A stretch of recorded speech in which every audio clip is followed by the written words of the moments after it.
അഹമ്മദ് ഇന്ന് ഗ്രാജുവേറ്റ് ചെയ്യാണ്. അഹമ്മദിന്റെ ഈ ഗ്രാജുവേഷൻ ഡേയില് എന്താണ് അൽഫജറിനെ കുറിച്ചുള്ള ഒരു ഒപ്പീനിയൻ? ഞങ്ങള് ശരിക്കും ഇവിടെ എറണാകുളത്തുള്ള ആൾക്കാരല്ല. ഞങ്ങള് മലപ്പുറം ഡിസ്ട്രിക്റ്റിലാണ്. ഇപ്പൊ 2 വർഷം മുന്നേ ജോബിന്റെ ആവശ്യമായിട്ട് ഇങ്ങോട്ട് വന്നിട്ട് ഇവിടെ സെറ്റിൽ ആകുമ്പോൾ ഞങ്ങള് മോനെ ഏത് സ്കൂളിലാണ് ചേർക്കേണ്ടതെന്ന് ഏകദേശം 1 മാസം ഞങ്ങള് നടന്ന് അന്വേഷിച്ചിട്ടുണ്ട്. അപ്പൊ ഒരിക്കലും ഒരു എക്സാം ഓറിയന്റഡ് ആയിട്ടുള്ള ഒരു സ്കൂളിൽ ചേർക്കാൻ വേണ്ടി ഞങ്ങൾക്ക് തീരെ താല്പര്യം ഉണ്ടായിരുന്നില്ല. കുട്ടികളെ അത്രയും പ്രഷർ ചെയ്തിട്ട് ചേർക്കാൻ വേണ്ടിയിട്ട് ഒട്ടും ആഗ്രഹം ഉണ്ടായിരുന്നില്ല.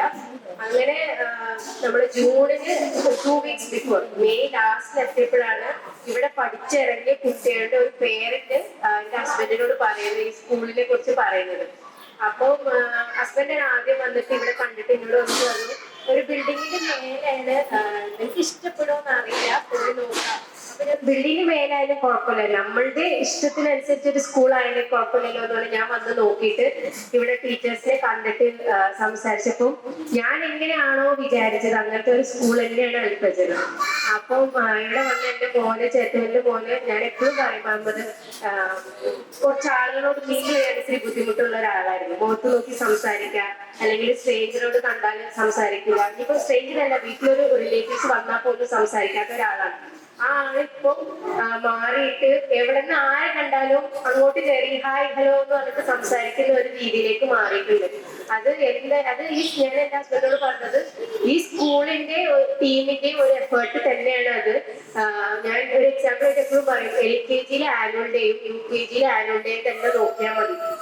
LKG ആനുവൽ ഡേക്ക് ആള് ഭയങ്കര ശരിയാണ്, പക്ഷെ UKG അതിന് എല്ലാ എഫേർട്ടും എടുത്ത് ആ സന്തോഷത്തിൽ കളിക്കുന്ന കാണുമ്പോൾ നമുക്ക് ഭയങ്കര സന്തോഷമാണ്.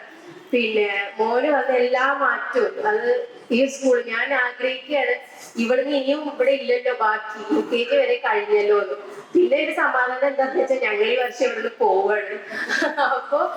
അപ്പൊ എന്താണ്, അല്ലെങ്കിൽ നമുക്ക് വലിയൊരു മിസ്സിങ് ആയിരിക്കുമല്ലോ. അപ്പൊ അവിടുന്ന് പോയി ഇനി അവിടെ പോയിട്ട് വലിയൊരു ടാസ്ക് ആണ്. ഇതുപോലത്തെ ഒരു സ്കൂളിൽ കിട്ടുമോ എന്നുള്ളത്. ഞങ്ങൾ ഇവിടെ ഉണ്ടായിരുന്നെങ്കിൽ എന്റെ ബാക്കി 2 മക്കളെയും 100% വേറെ ഒന്നുമില്ല ഇവിടെ തന്നെ ചേർത്തുമായിരുന്നു. പക്ഷെ എന്താ പറയാ, ഒരു വിധിയെ നമുക്ക് അങ്ങോട്ട് പോയേ പറ്റുള്ളൂ. അതുകൊണ്ടാണ്. Thank you so much. What is your message to the new parents who is seeking for admission for music?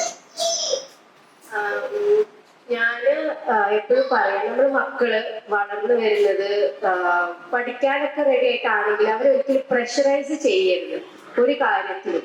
ഈ അൽഫജറിൽ വന്നപ്പം എനിക്ക് ഏറ്റവും ഏതൊരു സ്റ്റുഡന്റ് അമ്മ പറഞ്ഞു, എക്സാം ആയാലും എന്ത് തന്നെ പ്രോഗ്രാം നിന്നാലും പേരൻസിന് അതിന് ഒരു പ്രഷറും ഇല്ല.